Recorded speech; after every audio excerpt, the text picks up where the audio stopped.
Bien le bonjour, merci de votre présence sur cette nouvelle vidéo. Je vais vous parler de votre naissance aujourd'hui.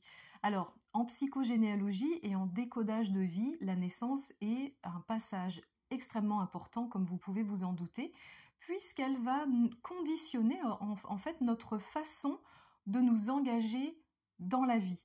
Concrètement, de quelle façon êtes-vous né? Est-ce que vous êtes né par voie basse, donc par voie naturelle? Est-ce que les médecins ont dû avoir recours à des forceps? Est-ce qu'il y a eu césarienne? Tout ça, ça va influencer notre façon de nous engager dans notre vie.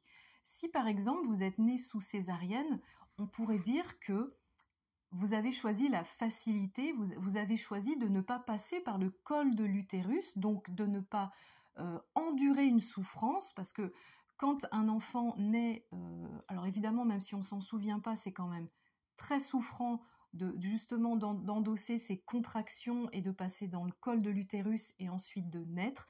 Donc si vous êtes né sous césarienne, il est probable que vous ayez choisi de vivre la facilité. C'est pas mal, c'est juste que peut-être que vous avez des difficultés justement à accueillir le conflit, à accueillir des situations difficiles, que c'est quelque chose que vous n'arrivez pas à gérer parce que dès votre naissance, vous aviez choisi la facilité. Donc face à chaque difficulté, peut-être que vous allez rencontrer justement, vous allez le vivre comme une souffrance, comme peut-être une injustice.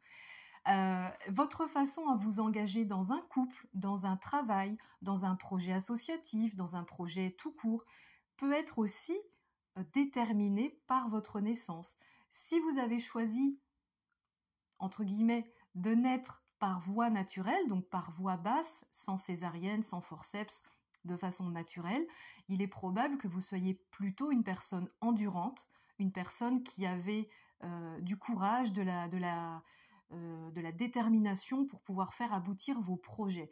Alors là, je simplifie vraiment ce que je suis en train de dire parce qu'on pourrait parler de notre façon de naître pendant des heures évidemment, et puis c'est propre à chaque personne, mais j'avais envie de vous faire une petite vidéo sur la thématique de la naissance que je trouve très intéressante et qui peut justement donner un nouvel éclaircissement sur notre façon d'être, sur notre façon d'agir ou de non agir aussi.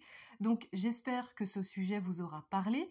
N'hésitez pas à vous renseigner sur la façon dont vous êtes venu au monde si vous ne le savez pas. Est-ce que l'accouchement a été difficile? Est-ce qu'il a été simple, rapide ou pas?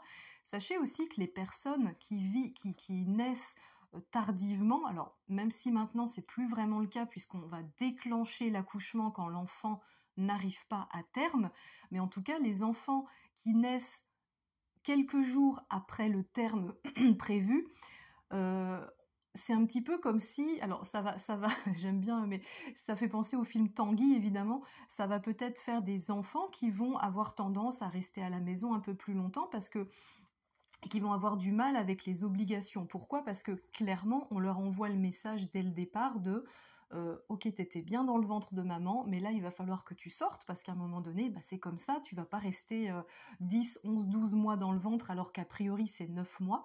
Et donc, ces enfants-là, qui sont nés par déclenchement, par obligation, vont justement se sentir peut-être contraints tout au long de leur vie et vont pouvoir peut-être vivre certaines situations comme des injustices.